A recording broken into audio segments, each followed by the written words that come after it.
எனக்கு விவரம் தெரிஞ்ச வரைக்கும் இந்த ஃபர்தா போட்ட ஆட்கள்லாம் முட்டாள்கள். தலையில வேற எப்படிதான் துணியை போட்டு சுத்துறது, இதெல்லாம் எப்படி இது சாத்தியம்? கசகசன் இருக்காதா? இந்த பெண்களை இப்படி அடிமையா வச்சிருக்கிற ஒரு கூட்டம் இந்த ஊர் உலகத்துல வாழதான செய்யுது அப்படின்னு நினைச்ச ஆள்னா. ஆனா இன்னைக்கு இந்த ட்ரெஸ் போட்டதுக்கு பிறகுதான் இதோட எவ்வளவு பெரிய மகத்துவம் அப்படிங்கிற விஷயம் தெரியுது. 5 நைட்டி இருந்தா போதும், 5 ஃபர்தா லூசா, 5 ஹிஜாப் லூசா, எதுவுமே டைட்டா இல்ல. அப்படி டைட்டா ட்ரெஸ் போடல அப்படின்னா உடல் சார்ந்து, வெப்பம் சார்ந்து, தோல் சார்ந்து எந்த நோய்களும் வராது. காற்றோட்டமான ட்ரெஸ், உள்ள அலங்காரம் ஆடம்பரம் அதெல்லாம் தேவையில்லை, போட்டாலும் வெளியே தெரியாது, தேவையில்லை. முதல்ல இந்த உடை குறித்து நான் பேசுறேன்னு மென்பட்டு சேலை கட்டி தலை நிறைய பூ வச்சு லிப்ஸ்டிக் போட்டு மேக்கப் பண்ணி அத்தனை கேமராஸ் இருக்கும், அத்தனை கேமராமேன்கள் இருப்பாங்க. மேடம் அந்த முடி கொஞ்சம் தான் இருக்கு மேடம், அதை மட்டும் கொஞ்சம் சரி பண்ணுங்களேன்.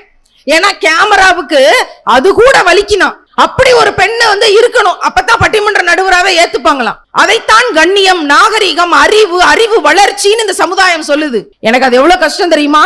அந்த மென்பட்டு சேலை எடுக்கணும், அதுக்கு மேட்சிங்கா பிளவுஸ் எடுக்கணும், அதை டிசைனர் பிளவுஸா தைக்கணும், மேக்கப் கிட்டு வச்சிருக்கணும், கரெக்டா ஹேர் ஸ்ட்ரைட்டனிங் பண்ணணும், எல்லாம் பண்ணி பூவை வச்சு ஒரு ஜிமிக்கிய போட்டு நெக்லஸ் போட்டு கையில ஒரு காப்பு போட்டு இத்தனையும் ரெடி ஆகி நான் போய் இருக்கணும்.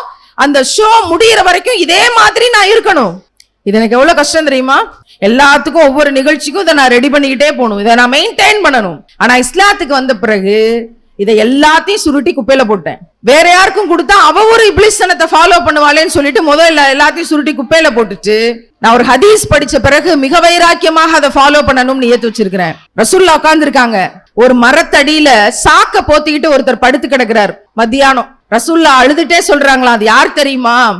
இந்த ஊர்லயே மிகப்பெரிய வீட்டுக்கு சொந்தக்காரர், பெரிய பணக்காரர். காலையில ஒரு ட்ரெஸ் போட்டா அதுக்கு மேட்சா ஒரு ஷூ போடுவார், சாயந்தரம் ஒரு ட்ரெஸ் போட்டா அதுக்கு மேட்சா ஒரு ஷூ போடுவாரு. அவ்வளோ பெரிய பணக்காரராக இருந்தாரு.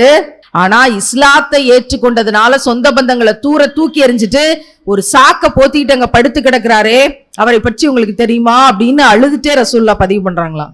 அந்த சஹாபி பிற்காலத்துல போர்ல மரணம் அடைகிறாங்க, ஷஹீத். கஃபன் துணி எடுத்து போத்துறாங்க. இத நிறைய பேர் ஏற்கனவே பல தடவை கேட்டிருப்பீங்க, படிச்சிருப்பீங்க. கஃபன் துணிய தலைக்கு இழுத்துனா கால் தெரியுது, காலுக்கு இழுத்துனா தலை தெரியுது. பத்தல, கஃபன் துணி பத்தல. யாருக்கு? ஊர்லயே பெரிய பணக்காரரா இருந்த, ஏகப்பட்ட டிரெஸ்ஸுகளை வச்சிருந்தவருக்கு கஃபன் துணி பத்தல. என்ன செய்யறதுன்னு கேட்கும் போது கடைசியா ரசூல்லா முடிவு சொல்றாங்க, தலையை இழுத்து போத்திருங்க, காலை இளதலையெல்லாம் பிச்சு போட்டு காலை மறைங்க அப்படின்னு சொல்லி முடிக்கிறாங்க. சொர்க்கம் உறுதியாக்கப்பட்டவர்களோட பட்டியல் அவங்க எல்லாம் இருப்பாங்கன்னு நினைக்கிறேன். இறைவன் மிகப்பெரியவன். இத படிச்ச பிறகு என்னோட பீரோ, என்னோட செல்ஃப், எல்லா இடத்திலையும் இருந்த என்னோட எல்லா ட்ரெஸ்ஸையும் காலி பண்றேன். 5 செட்டு ட்ரெஸ் மட்டும் வச்சுக்கிட்டு மற்ற எல்லாத்தையும் தேவையுடையவருக்கு கொடுங்க அப்படின்னு சொல்லி, குறிப்பா என்னுடைய சாரிய, ஒரே ஒரு சாரியை மட்டும் வச்சுட்டு மற்ற எல்லாத்தையும் ஜீரோ ஆக்குறேன். இன்னைக்கு என்னோட செல்ஃப், என்னோட பீரோ எல்லாம் காலியா இருக்கு. இன்னமும் ஒரு ஃபில்டர் பண்ண வேண்டி இருக்கு, அதை நான் போய் பண்ணணும்னு நியத்து வச்சுட்டு தான் வந்திருக்கிறேன். அப்பப்ப மக்கள் ஏதாவது அன்பளிப்புன்னு கொடுத்துட்டு இருப்பாங்க, அப்படியே அந்த பக்கம். எப்படி இது நடந்துச்சு? இஸ்லாத்துக்கு முன்னாடி இருக்கும்போது இந்த சபரிமாலாவுக்கு அதெல்லாம் எடுத்து கொடுத்துருன்னா மனசு வந்திருக்குமானா? வந்திருக்காது. ஏன்னா ஒவ்வொரு பட்டுச்சேலையினுடைய விலையும் 10,000 12,000. சாஃப்ட் சில்க் மென்பட்டு சேலைகளோட விலை எல்லாத்தையும் கொடுத்தாச்சு, சந்தோஷமா கொடுத்தாச்சு. நான் படிச்சனா, நான் அதுபடி நடந்தனா, அதுக்கப்புறம் நான் சொல்லணும், இல்லைன்னா சொல்லவே கூடாது, விட்டுறணும். அதோட எந்த நகைகளுமே நான் போடுறது இல்ல. பல மேடைகள்ல சொல்லி இருக்கிறேன், எனக்கு அவசியமே படல. ஃபர்தா போட தொடங்கின பிறகு, இந்த ஹிஜாபை பயன்படுத்த தொடங்கின பிறகு தோடு, செயின், வளையல் எதுவுமே தேவைப்படுறது இல்ல. ஏன் தேவைப்படல? எல்லாருமே அதை ஒரு 2 செட்டாவது வச்சிருப்போம், ஓரளவுக்கு அட்லீஸ்ட் ஒரு செட்டாவது சேர்த்து வச்சிருப்போம். ஏழையா இருந்தா கூட 10 பவுன் வச்சிருக்காங்க, 5 பவுன் வச்சிருக்காங்க. இன்னைக்கு ஏதோ ஒரு செட்டு ரெடி பண்ணி வச்சிடறோம் பொம்பளை பிள்ளைங்களுக்கு, பெண்களுக்கு. இல்லைன்னா அது பெரிய கவலையாவும் பெரிய கௌரவ குறைச்சலாவும் இந்த சமூகம் சொல்லுது. என்னால எப்படி அது முடிஞ்சது? பாத்திமா நாயகம் அவங்க கழுத்துல ஒரு தங்கச்சங்கிலி போட்டிருக்கும் போது இதை நரக நெருப்பின் மாலைன்னு ரசூல்லா குறிப்பிட்டாங்கன்னு ஒரு ஹதீஸ் படிக்கிறேன். அதுக்கப்புறம் தான் ஜக்காத் உள்ளிட்ட சட்டங்கள்லாம் வருது. நீங்க 100 பவுன் 200 பவுன் கூட வச்சுக்கலாம், ஆனா அதுக்குரிய ஜக்காத்தை கொடுத்துட்டா போதுங்கிற சட்டம்லாம் அதுக்கு பிறகுதான் வந்துச்சு. இருக்கட்டும், எனக்கு அந்த இடத்துக்கு போகணும்னு ஆசையா இருக்கு, பாத்திமா நாயகம் அவங்களோட இடத்துக்கு போகணும்னு எனக்கு ஆசையா இருக்கு. அதனால இந்த தங்க நகைகள் மிச்சம் இருக்கிறதெல்லாம் ஏழை பிள்ளைகளின் படிப்புக்கு கொடுத்துருவோம். அது பிறகு எனக்கு தங்க நகைகள் அவசியப்படவே இல்லை. சில இடங்களுக்கு போகும்போது என்ன உங்க முகம் முன்னாடி விட கருப்பாயிருச்சு, ஏன் கொப்பளம் எல்லாம் வந்துருச்சு?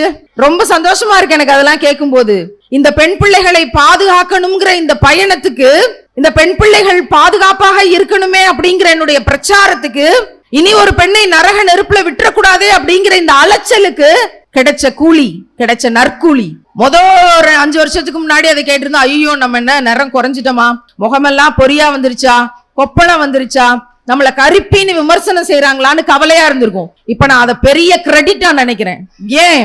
நான் ஹதீஸ் படிச்சேனா, அதை பிராக்டிஸ் பண்ண நினைச்சேனா, அது பிறகு பிள்ளைங்கள்ட்ட ஏத்தி வைக்கிறேனா, பல மாற்றங்களை பல இடங்கள்ல அதை ஏற்படுத்துறதாக சொல்றாங்களா, அதை விட பெரிய மகிழ்ச்சி எதுவுமே இல்லை.